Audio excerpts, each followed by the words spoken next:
Alright, so in this video, I'm going to be reviewing the Coros Pace 4 right here. Bang. So yeah, the video is not sponsored at all, so it's gonna be my honest and genuine review of the watch. Okay, to make things short, if you want to click off right after this, I do recommend this watch. I'm gonna say 9 out of 10, I do recommend this, so yeah. Now for a little backstory, my previous watch was the Garmin Forerunner 235. Which I had for about 3 years, I believe, and it was pre-owned. I got it for about 200 bucks at the time. It served me pretty well. Before that, I was rocking a 235, so it was a big upgrade from that. Yeah, so up until I switched, I started having some issues with the battery life. It would only last me about 3 days before I would have to charge it again, and then when I was charging it, it was super finicky. I had to tweak around and get the right angle, and then when I put it on my desk for it to charge on its own, it would mess up again. So man, so annoying. I guess toward the end of the life cycle of that watch, I had to buy many different chargers because some chargers would just stop charging altogether. So just too much to deal with, and yeah, time for a new watch. All right, so now talking about this watch. Price-wise, it's quite affordable. I got it for about 200, so same as my old watch that was pre-owned, but this is brand new for 200. One thing, if you do buy this watch, listen to me now, use the student discount, okay? If use your student discount, your .edu, I think that works. But if you're not a student, find a student and use their discount. Use their email, get that discount, bro. It's a lifesaver. I think it's 20% off. I mean, that's free money on the table, just use it. Okay, and the watch is pretty much one of the best value watches on the market right now. It pretty much has all the same capabilities of a medium tier Garmin watch that would cost you, it would run you double or triple the price for just, yeah, literally the same features. So I mean, just get the Coros, bro.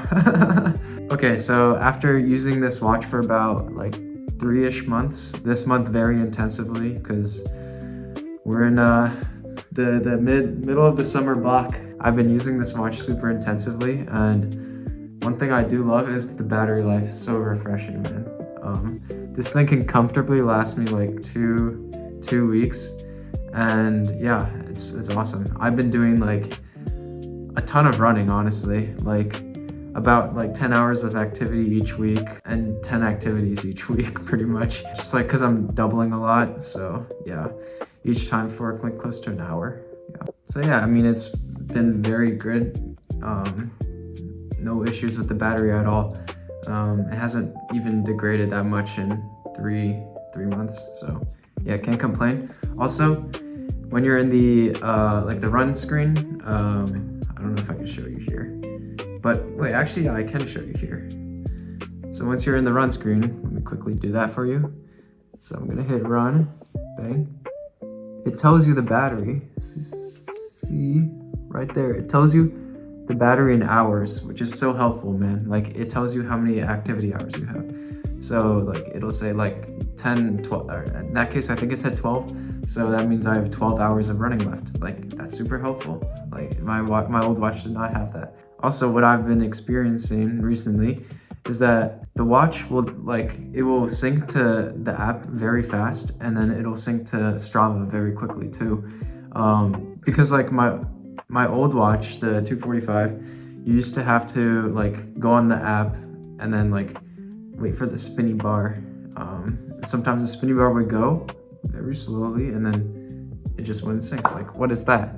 But here is very seamless. I barely even have to open the app, and it's already on Strava. Great. Another thing, the GPS is quite reliable.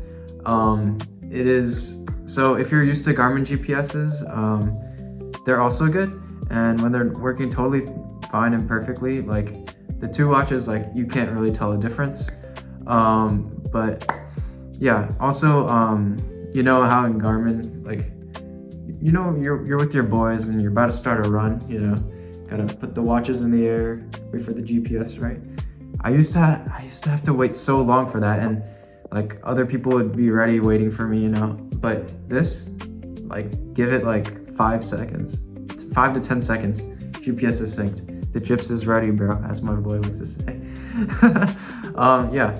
So like very pleased with that. Also, my Garmin used to have like these weird hallucinations, right? Like it would have me like, it would be perfectly normal one day, and then another day it would be I'd be running all normal, right? The GPS says it's loaded, and then I'd be going, right? And then it'd be an 11-minute mile, and then next mile 2-minute mile, and then after the run I sync it. Dude, I'm all the way in like freaking Australia or something. Like what is that? But in the 3 months that I've been using the Coros Pace 4, like I haven't had that issue at all. So wunderbar. Okay, there is one small caveat though. It's what I like to call the Coros tax. So you might be already aware with Strava tax, where Strava takes 0.01 off your activity once it comes in from the third-party app. The Coros tax is something similar, except it's where Garmin would give you, like, say it would read a mile on the mile, a Coros would be at 0.99 when that Garmin user's at the mile, or 0.98. I mean, it's not a huge issue, but like, if you tweak about that stuff, like that might get you, but it's not an issue at all for me. Like, I don't mind doing the extra like 0.1 for a 10-mile run. Like, who cares? One feature that I loved here on this watch is the route planning, bro. It saved me. So if you didn't know, I'm in South Africa right now. I've never been here before. I'm basically a foreigner, American, like to these guys. So like the route planner has quite literally saved my life, bro.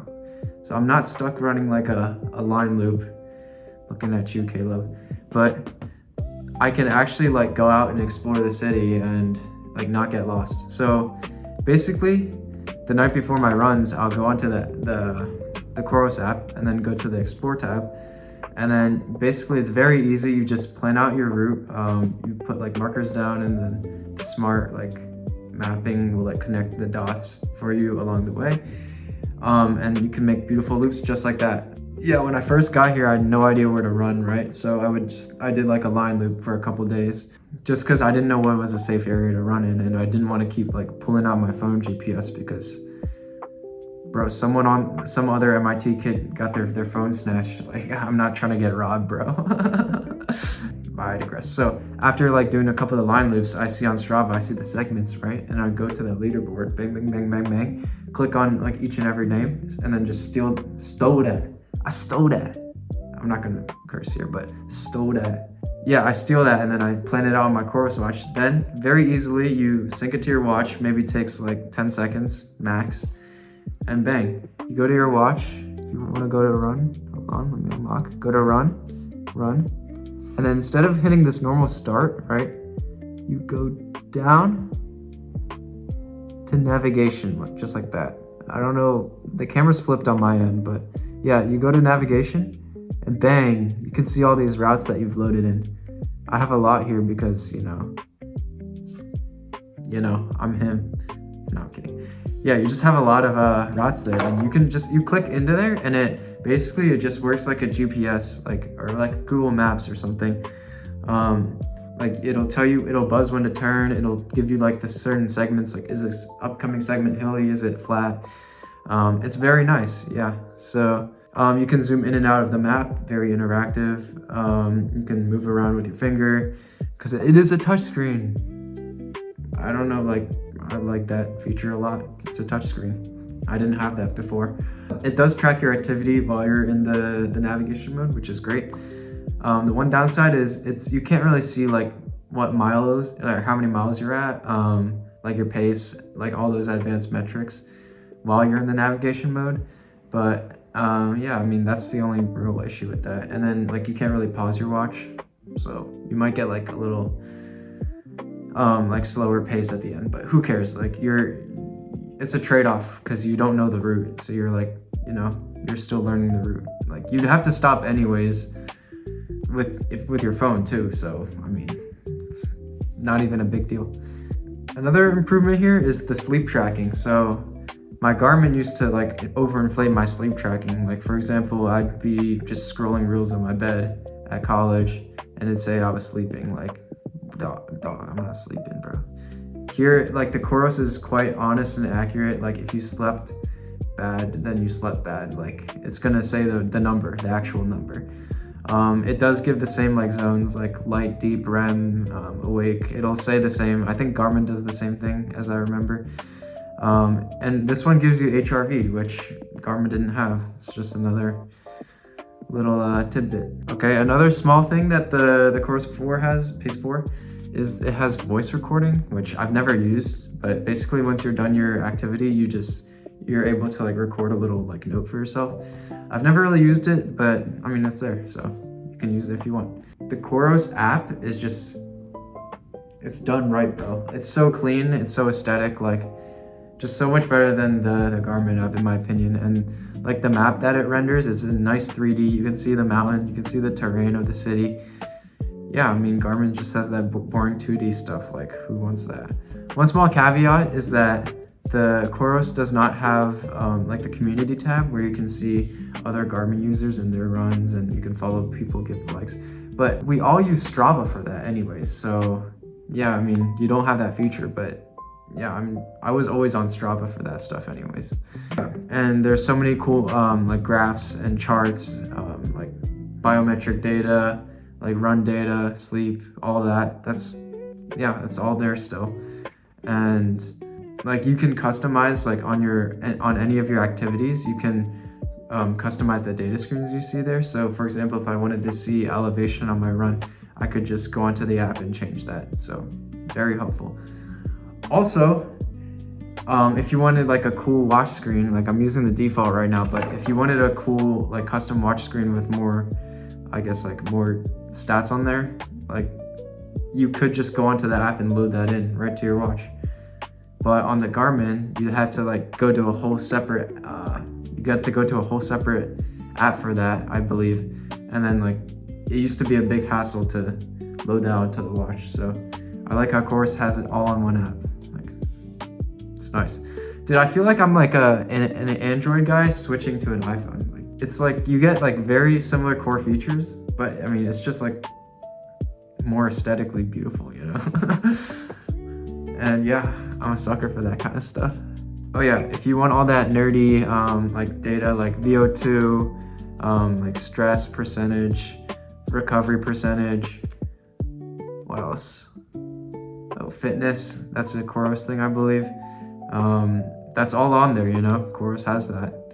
It just does not give you the body battery, which Garmin has, which I don't really mind because isn't that kind of what recovery percentage is? Like same deal.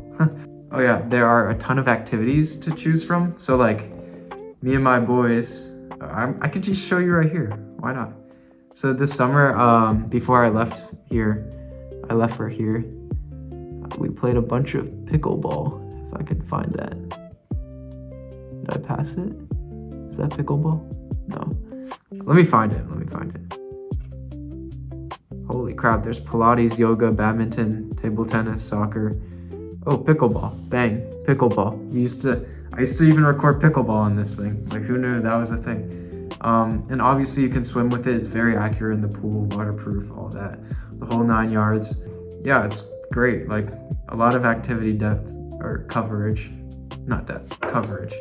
Breadth, I meant to say. Oh yeah, and I forgot to mention, treadmill running is basically the same as Garmin. You just start the treadmill run, and then basically when you finish it, you can calibrate it onto what the treadmill says. So for all my winter miles and stuff, that's not all my winter, but half my winter miles will probably be on the treadmill. So great to have that feature here. Okay, so a big thing transitioning from Garmin to this is just the lack of buttons. As you can see, there's 2 buttons on this side and 1 on this side. Like my Garmin, I think had 5 or 6 or something.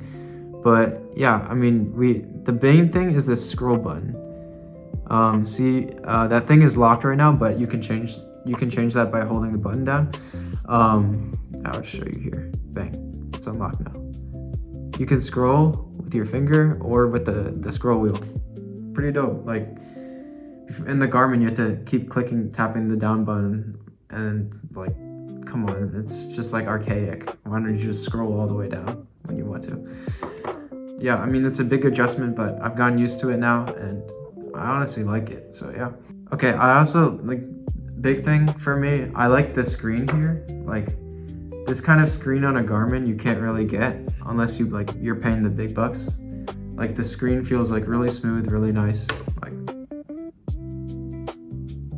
Like $200 well spent, man. Okay, one big qualm I have with this thing is that I've had the issue of cadence locking. So if you're not familiar with that, basically it's when the watch isn't like fully ready or something and it's still getting like warmed up, it'll like, instead of reading your actual heart rate, it'll lock onto your cadence and put that in as the heart rate. It's been a very consistent issue for me over all my runs, so like not good.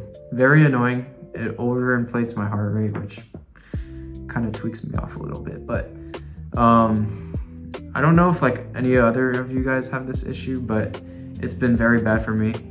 Perhaps I just have like little petite wrists, you see. I'm normally buckling up to like the 4th tightest setting, so or yeah, the 4th tightest setting. So maybe it's because of my petite little wrists, or like, I don't know, maybe it's a little chillier here, but it's gonna be chilly in Boston, so yeah, I mean, it's been kind of annoying for me, but after about like half a mile, it normally fixes to my actual heart rate, so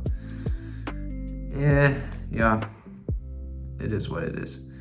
Okay, next. So now, you're probably like, oh, what if I want to buy one? So yeah, I'll help you with that too, bro.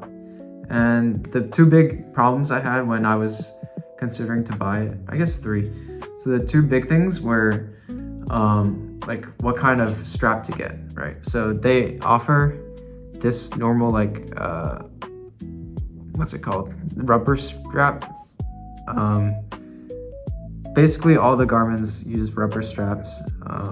Big thing is like there's like only one click buckle. There's not like a holder thingy, which I kind of like a lot more.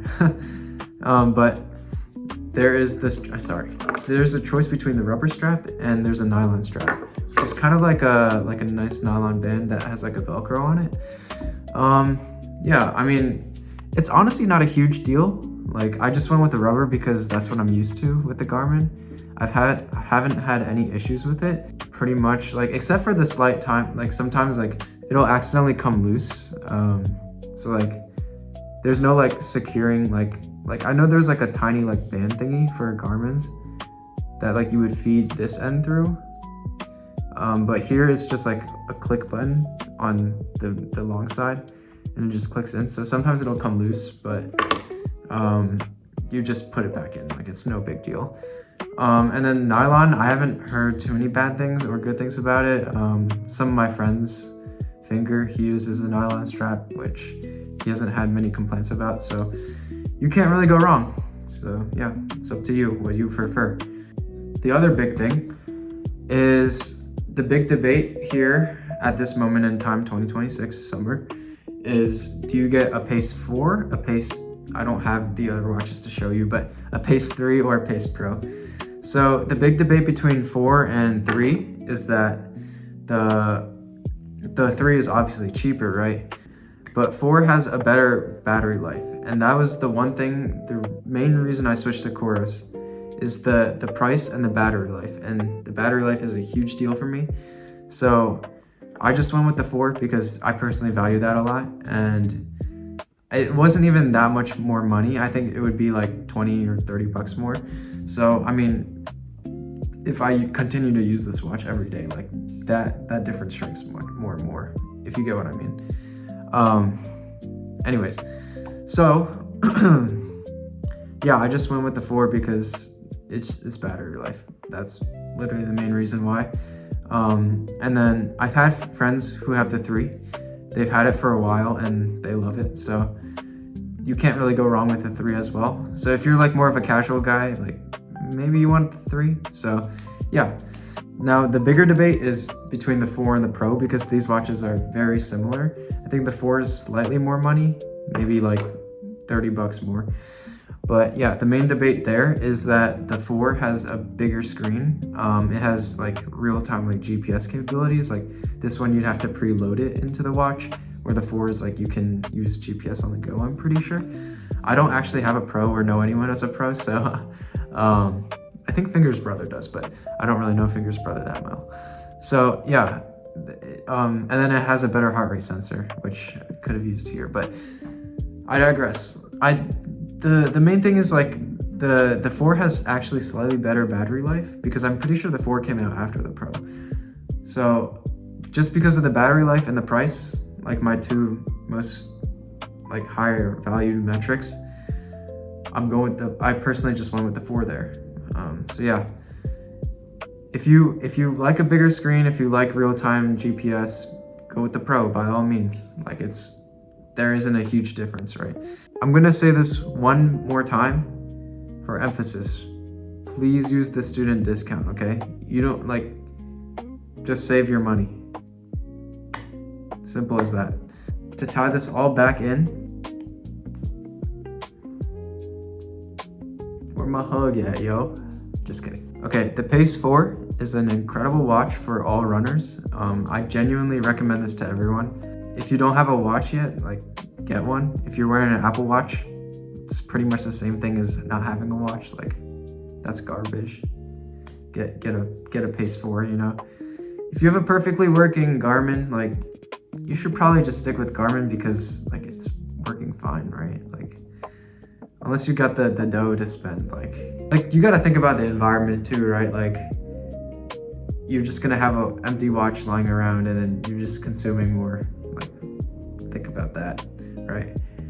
It's just a bunch of trade-offs, and you gotta spend more money on a watch. Come on. So yeah, if you have a perfectly working Garmin, I'd say just keep using the Garmin, bro. The Pace 4 is literally the same thing. If you're in high school or college, and you're on the cross country team, track team, yeah, buy a Coros Pace 4. It's perfect. Perfect target audience, target audience. It works for the pros and the casuals, if you're a nerd like DeWitt, right, you're gonna want all the advanced stats, like vertical oscillations and cadence and that stuff. Coros got you covered, bro. You're good. And if you're just a casual like me, or I'm not that casual, but if you're a mid-tier guy like me, it works perfectly fine as well. And if you're just a casual and just want to run and record and upload your stuff to Strava for the Huzz, it's there for you too. So very good all around watch. And yeah, after using this watch for a month very intensively, I would say I would highly recommend this watch. Highly recommend. So yeah, that's about it. Thank you all for watching, and I'll see you all in the next one. Peace.